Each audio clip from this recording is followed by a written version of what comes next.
Hello guys, in this video I'm going to show you how to create an Instagram reel cover on the VistaCreate application. But first of all, I just want to mention, please don't forget to subscribe to our channel, because at 100,000 subscribers we are going to show you our YouTube revenue statistics and growth strategy, how to make money online. So let's jump into it. First of all, open the application on your device.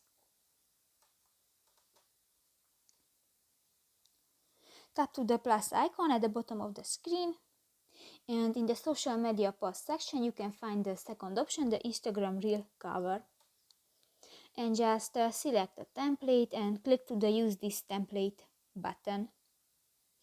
If you want to change the text on your project, click to the text box.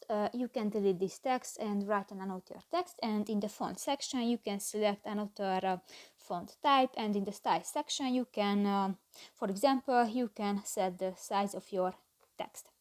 If you want to add images to your project, click to the photos section at the lower left corner of the screen, and here you can search images, or you can upload from your gallery.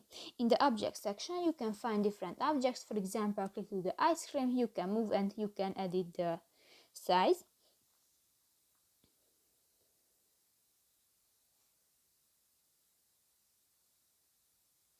In the animation section you can find a different animation which you can add to your project, and in the music section you can search different music. For example, click to the summer section, and if you want to add a song, just click to the plus icon and done. So that's pretty much it for this video, guys. See you in the next one. Bye bye.